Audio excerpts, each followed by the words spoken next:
En effet, ce n'est véritablement qu'après les années 50 qu'a germé l'idée de la prévention du suicide, tout d'abord dans les pays anglo-saxons. On vient de vous le rappeler, Los Angeles et les Samaritains en Angleterre.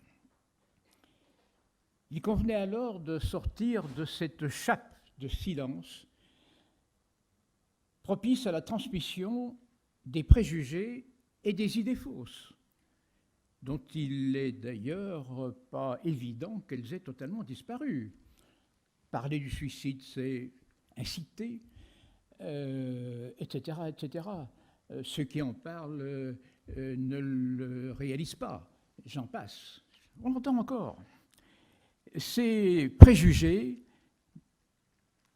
requièrent une lutte permanente pour essayer de les déconstruire.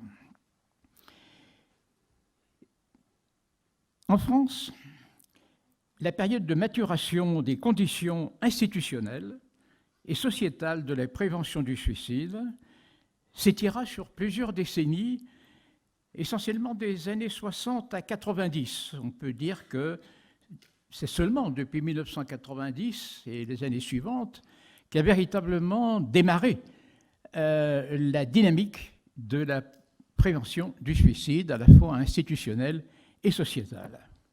Mais revenons encore un peu en arrière. Rappelons qu'en 1963 fut créée une association d'aide téléphonique, SOS Amitié, qui a été un peu un prototype de l'action bénévole, certes centrée sur des souffrances plus élargies et pas spécifiquement sur la prévention du suicide, mais c'est au sein de cette association que plusieurs futurs membres du GEPS ont commencé à travailler et à aider les bénévoles à mieux écouter et mieux répondre à cette souffrance. Et puis, on vous l'a dit, 1969, création du GEPS. Ce groupement, qui est né à partir des constatations et recherches menées par des psychiatres travaillant au sein des services d'urgence et ou de pathologies toxiques, associés aux psychologues, au personnel infirmier, aux travailleurs sociaux. Très grande fut l'importance de ces partages cliniques avec un brassage d'acteurs qui se sentaient concernés et porteurs d'initiatives nouvelles, tenaillés qu'ils étaient par des questionnements, des inquiétudes, voire une véritable souffrance dans le cadre de cette pratique clinique sans repère préalable. Le GEPS, heureusement, au départ, n'était pas une véritable société savante avec admission de membres à partir de prérequis académiques, mais plutôt un espace d'échange mêlant différents registres épidémiologiques, cliniques, sociologiques, philosophiques, etc., émanant de participants ayant un objectif commun et dont le discours n'était pas disqualifié a priori. Respect et reconnaissance, simplicité et convivialité étaient la règle. Peu à peu s'est constitué un pôle de référence d'interlocuteurs vis-à-vis d'autres associations ou institutions, et en particulier vis-à-vis de la tutelle. Et pendant 50 ans, le GEPS a pris son bâton de pèlerin, et vous avez la liste de toutes les villes visitées, de même que les pays limitrophes. 71. Pourquoi j'évoque cette année-là? Parce que la tutelle de l'époque, le ministère de la Santé publique et de la Sécurité sociale, comme on l'appelait à ce moment-là, s'intéressa au problème et a réalisé une étude de RCB, rationalisation des choix budgétaires.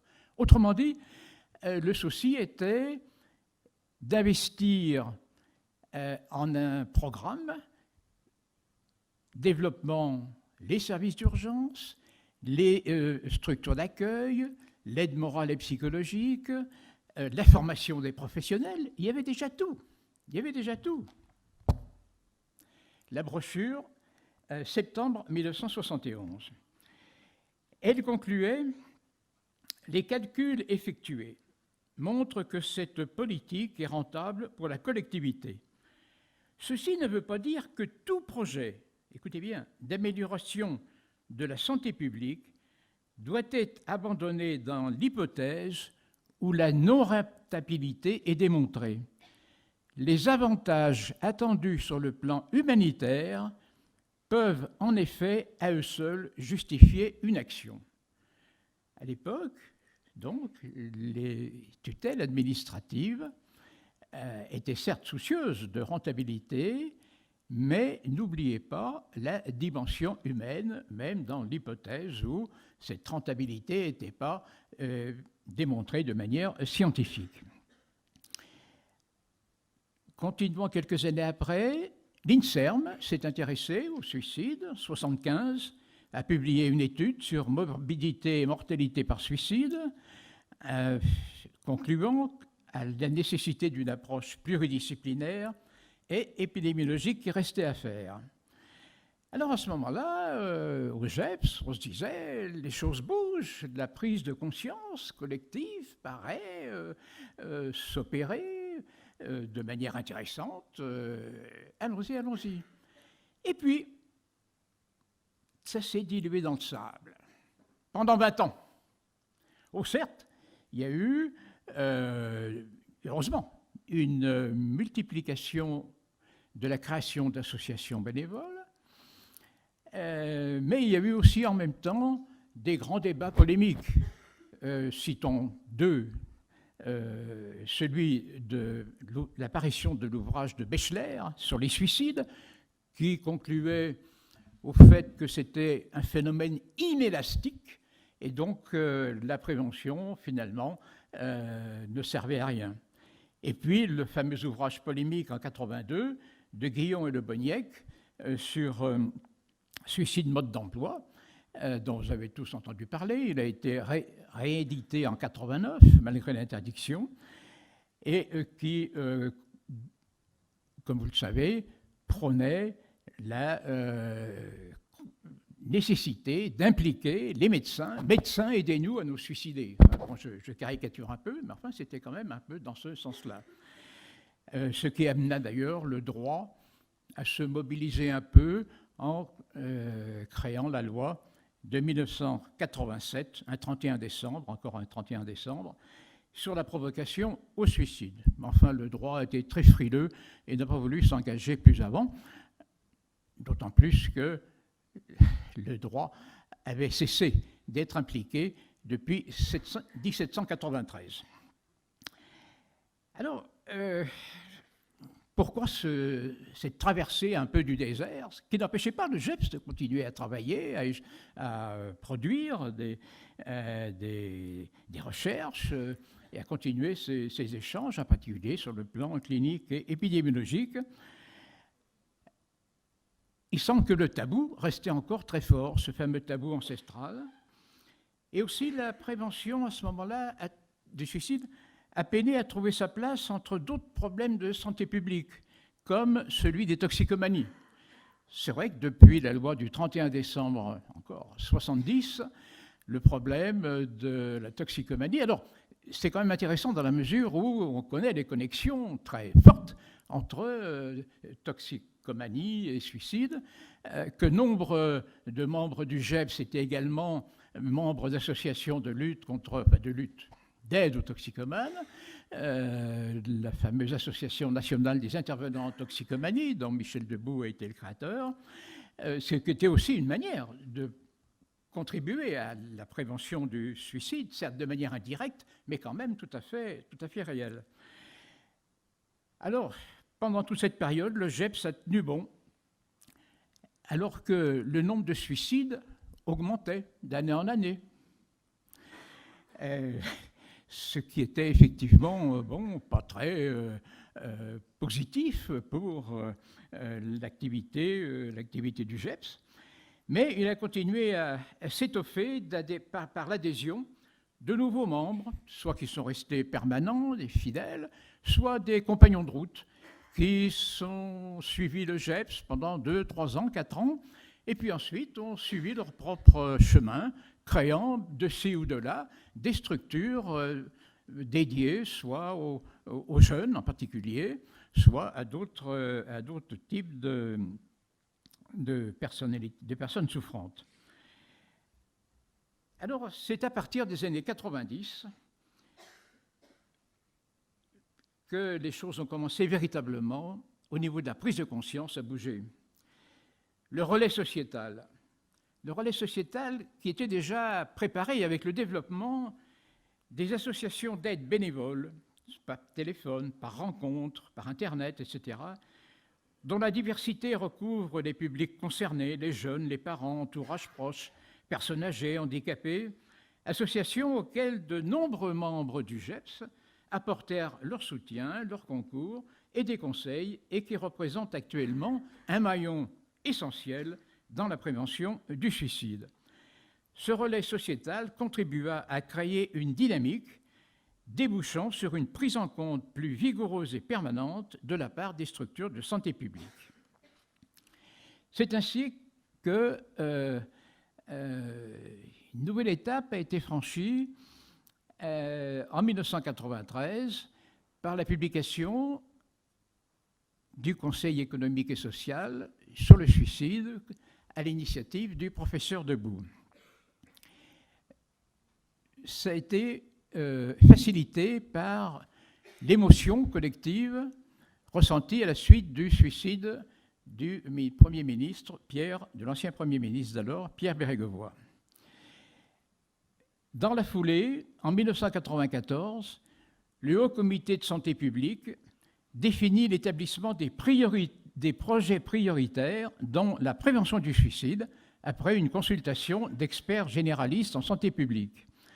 Et se sont enchaînées les conférences régionales de santé suite à la consultation nationale que je viens d'évoquer.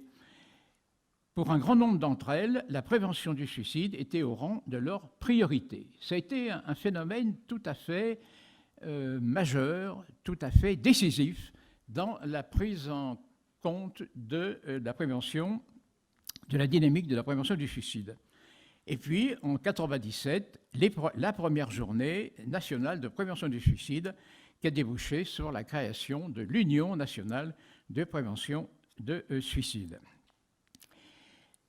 Enfin, l'impulsion politique et l'élaboration des programmes d'action virent le jour. Signalons l'initiative du secrétaire d'État à la Santé de 1997, Bernard Kouchner, qui demande l'élaboration d'une réflexion nationale pour améliorer la prévention du suicide en France. C'est passé sous la barre symbolique des 10 000. C'est un chiffre qui est souvent présenté comme le seuil en dessous duquel il faut absolument passer et qui effectivement a été franchi, à la baisse bien sûr, depuis 4 ou 5 ans. L'implication administrative a été matérialisée par la création du bureau SP3 à la DGS. Je ne sais pas si ce bureau existe toujours. Puis les travaux s'accélèrent, auxquels participent régulièrement les membres du GEPS, le GEPS qui est un véritable vivier d'acteurs ressources, les recommandations pour la prise en charge des tentatives de suicide de l'adolescent en 1998, conférence de consensus sur la crise suicidaire en 2000, nombreuses commissions et rapports sur les personnes âgées, rapport Le Breton, rapport du professeur Terra sur le suicide des détenus, mise en place des formations, de la formation des formateurs, plan d'action de DGS successifs, deuxième rapport du Conseil économique et social, le rapport Bernus en 2013, qui faisait le point sur les avancées et les problèmes non résolus depuis le rapport Debout de 1993 et recommandait la création de l'Observatoire national du suicide qui a été réalisé en septembre 2013 et vient d'être actuellement reconduit. Alors, transmission, vous avez dit transmission. Transmission, transmittere, faire passer. Mais cette transmission repose sur la problématique de la communication. Non pas une communication bruit médiatique qui a longtemps fait écran à une réflexion élaborée et constructive, alors qu'en fait l'acception première du terme communication est celle d'une manière d'être ensemble d'un mode privilégié des relations sociales. Comment intégrer le suicide dans une politique de communication alors que toutes les grandes disciplines de l'esprit et des sciences se sont essayées à cerner les contours de ce phénomène? Philosophie, avec le libre arbitre, le droit à la mort volontaire, la religion et ses interdits, la sociologie avec ses descriptions biologiques, le droit et ses principes fondamentaux, la biologie, neurotransmetteurs, et plus récemment la génétique, sans oublier quand même la clinique, issue de la rencontre avec le suicidant et les entourages du suicidé, qui ont permis de mieux appréhender la dimension psychologique relationnelle, l'articulation des savoirs sociétaux avec le savoir clinique représentant un enjeu incontournable pour la construction d'une politique de prévention, tant il est vrai que le suicide est une catégorie frontière.